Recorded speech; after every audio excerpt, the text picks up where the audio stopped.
अस्सलाम वालेकुम दोस्तों, और बात इलेक्ट्रॉनिक्स के चैनल के साथ मैं हूं फ़ाद रहमान। दोस्तों, आज मैं आपको बताऊंगा कि चाइना का यूपीएस, इसमें कोई भी मॉडल हो, होमिज का हो या कोई भी चाइना का यूपीएस हो, या एक लोकल जो आम देसी यूपीएस होता है, इन दोनों में फ़र्क क्या है, कौन सा यूपीएस ख़रीदना चाहिए, कौन सा यूपीएस जो वो जल्दी ख़राब हो जाता है और कौन किसकी एफिशिएंसी ज़्यादा होती है, ये आज मैं आपको चला के भी चेक करवाऊँगा कि दोनों में क्या फ़र्क है। और इसके बाद आगे बताऊंगा कि किस वजह से यूपीएस जल्दी ख़राब हो जाता है। होमिज का यूपीएस हो या चाइना का कोई भी मॉडल हो या देसी यूपीएस हो, इसमें ज़्यादातर फॉल्ट किस वजह से आते हैं। तो वीडियो को पूरा ज़रूर देखिएगा ताकि आपको मुकम्मल तौर पे इसकी समझ आ सके। सबसे पहले इन दोनों के दरमियान जो फ़र्क है वो रेट का है, यानी कि ये जो चाइना का यूपीएस होगा उसकी प्राइस इस देसी यूपीएस से थोड़ी सी ज़्यादा होगी, तकरीबन 3 से 4 हज़ार का फ़र्क होगा। ये जो देसी यूपीएस ये कम प्राइस में मिल जाता है। ये होमिज का यूपीएस या चाइना का कोई भी मॉडल हो वो इससे महंगा होगा। जो दूसरा इन दोनों के दरमियान जो फ़र्क है वो, अगर ये दोनों ख़राब हो जाएं, इन दोनों में से कोई भी ख़राब हो जाए, तो ये जो देसी यूपीएस है ये कम प्राइस में रिपेयर हो सकता है।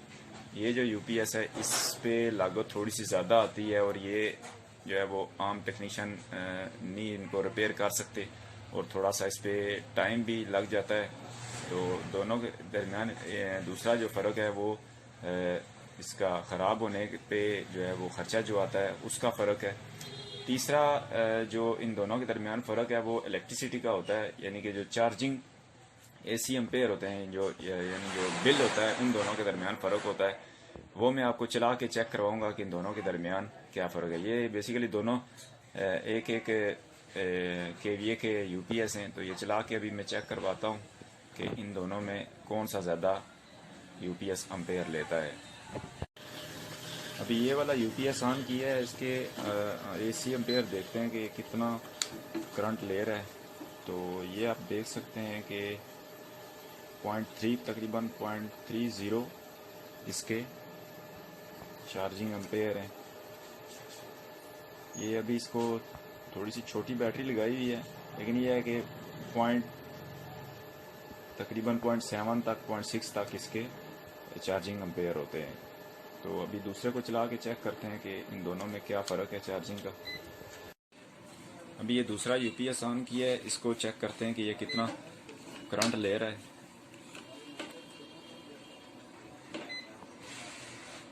ये आप देख सकते हैं ये तकरीबन 1.4 एम्पेयर चार्जिंग ले रहा है, तो ये उससे थोड़ा सा ज़्यादा एम्पेयर ले रहा है। तो ये जो देसी यूपीएस होता है ये ज़्यादा करंट लेता है, यानी कि इसका बिल थोड़ा सा ज़्यादा आएगा। तकरीबन ये 25% बनता है, 25 से 30% उस दूसरे यूपीएस से ज़्यादा करंट लेता है।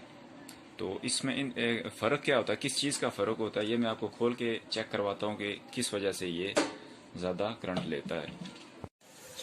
ये फ़र्क इस वजह से होता है एम्पेयर का कि ये जो देसी यूपीएस है इस पे ये वाला ट्रांसफार्मर इस्तेमाल होता है। आप ये देख सकते हैं इसका साइज़ काफ़ी ज़्यादा है, और जो ये चाइना वाला यूपीएस उसके अंदर ये चापर सप्लाई इस्तेमाल की जाती हैं।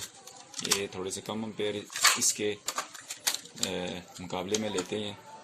तो ये दोनों के दरमियान ये एम्पेयर का इस वजह से फ़र्क आता है। अब इनके कंपोनेंट के बारे में आपको बताना चाहूँगा कि इन दोनों के दरमियान जो कंपोनेंट का भी काफ़ी फ़र्क होता है।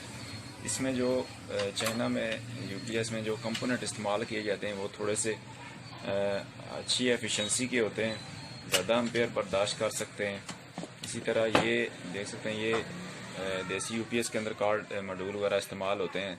वैसे तो ये अच्छे एफएटी बड़ी एफएटी वगैरह लगा के भी अच्छा कार्ड इस तरह बन सकता है, या इस तरह की एफएटी लगा के ख़ुद भी अच्छा यूपीएस तैयार कर सकते हैं। लेकिन ज़्यादातर लोग इनको इस्तेमाल नहीं करते क्योंकि इस पर टाइम काफ़ी लग जाता है। तो कंपोनेंट का भी इन दोनों के दरमियान फ़र्क है। अब इसमें आपको मैं आगे ये बताऊंगा कि किस वजह से इन चाइना के यूपीएस में एरर आता है और जो देसी यूपीएस होते हैं वो किस वजह से ज़्यादा ख़राब होते हैं। दोनों का जो ख़राब होने की वजूहत हैं वो एक जैसी ही हैं, तो अब मैं आपको बताऊंगा कि फ़ॉल्ट की वजूहात पे आते हैं। इसकी सबसे पहली वजह यह है कि जो ही हम यूपीएस नया लेके आते हैं तो कुछ लोग इसमें गलती कर देते हैं। ये जो बैटरी की पोलैरिटी होती है, ये उल्टे इसके कनेक्शन कर देते हैं, यानी कि अगर पॉजिटिव यूपीएस की तार है तो वो नेगेटिव के साथ लगा देते हैं, तो इस तरह यूपीएस फ़ौरन जल जाता है। तो या फिर ये लूज़ कनेक्शन रखते हैं जिसकी वजह से हल्का हल्का ये स्पार्क करता रहता है और बहुत जल्द यूपीएस ख़राब हो जाता है। दूसरी इसमें ख़राब होने की जो बड़ी वजह है सबसे ज़्यादा, वो वायरिंग में होती है। जो यूपीएस की वायरिंग की जाती है उसमें जो यूपीएस की तार होती है और वापडा की तार होती है, उन दोनों के दरमियान अगर ये कनेक्शन आपस में मिल जाएं तो यूपीएस फ़ौरन जल जाता है। और इस तरह ये इसकी जो एफएटीज़ होती हैं ये वाली, ये सारी जल जाती हैं। देसी यूपीएस हो या चाइना के यूपीएस हो, इनके ये जो एफएटीज़ होती हैं ये जल जाती हैं। यानी कि वापडा का और यूपीएस का कनेक्शन अगर आपस में मिल जाए तो ये कार्ड जो है वो जला देती हैं। उस पर काफ़ी ज़्यादा खर्चा आ जाता है। तो कोशिश करनी है आपने कि जब भी आप इसकी वायरिंग करवाएं यूपीएस की, तो अच्छे तरीके से वायरिंग करवाएं ताकि इन दोनों के दरमियान कनेक्शन अच्छा हो, दोनों आपस में शॉर्ट ना हो सकें और कनेक्शन जो है वो अच्छे तरीके से हो, लूज़ कनेक्शन ना हो।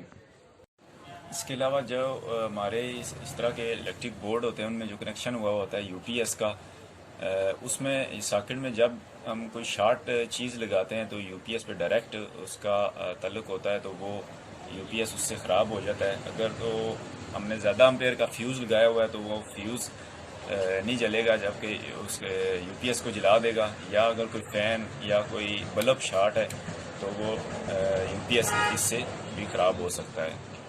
इसके साथ साथ ये मैं आपको बताता चलूँ कि आपने कोशिश करनी है ये जो सॉकेट्स होती हैं इनका कनेक्शन जो यूपीएस के साथ होता है वो आपने कोशिश करनी है कि कम से कम करवाएं। 2 से 3 जितनी आपकी ज़रूरत के मुताबिक है उतनी सॉकेट्स कराएं। एक्स्ट्रा सॉकेट्स यूपीएस पे नहीं होनी चाहिए, क्योंकि गलती से हम कोई बड़ी चीज़ लगा देते हैं जिसकी वजह से यूपीएस जल्दी ख़राब हो जाता है। इसके साथ साथ यूपीएस के ख़राब होने की एक बहुत बड़ी वजह है वापडा के जो वोल्टेज अगर ज़्यादा आ जाएँ तो यूपीएस तब भी ख़राब हो सकता है। तो इसका बेहतरीन हल ये है कि इस तरह की आप रिले लगा लें। ये सर्किट ब्रेकर की तरह ही है। सर्किट ब्रेकर शॉर्ट सर्किट पे काम करता है और ये ओवर वोल्टेज को कंट्रोल करता है। इस पे मैंने तफसीली एक वीडियो बनाई हुई है, इसके कनेक्शन आप देख सकते हैं और ये किस तरह काम करता है ये भी आप देख सकते हैं। तो ये ब्रेकर की साथ आप इसको लगा कर ओवर वोल्टेज प्रोटेक्शन से आप यूपीएस को महफूज कर सकते हैं। तो इसके साथ साथ आपने ये भी कोशिश करनी है कि यूपीएस को जिस भी जगह पे इंस्टॉल करें वो वहाँ पे बहुत ज़्यादा गर्द नहीं होनी चाहिए, क्योंकि इसके पीछे एग्जॉस्ट फैन लगा होता है। तो ये अगर इस पे बहुत ज़्यादा अंदर मट्टी जमा हो जाए तो इसके कंपोनेंट्स में जल्दी फॉल्ट आना शुरू हो जाता है। तो कोशिश करनी है आपने साल बाद या 1.5 साल बाद इसको खोल के आपने ब्लोअर से अच्छी तरह साफ़ करना है ताकि इसकी एफिशिएंसी बढ़ सके। और बैटरी के टर्मिनल भी आपने तकरीबन साल या 1.5 साल बाद अच्छी तरह गर्म पानी से बैटरी से उतार के गर्म पानी से अच्छी तरह इनको साफ़ करके दोबारा बैटरी के साथ कनेक्ट करने हैं। तो दोस्तों ये वो सारी टिप्स हैं जो आप इनको इस्तेमाल करके आप यूपीएस को महफूज कर सकते हैं और लॉन्ग लाइफ इसको चला सकते हैं। अगर आपको वीडियो पसंद आई हुई हो तो ज़रूर लाइक कीजिएगा।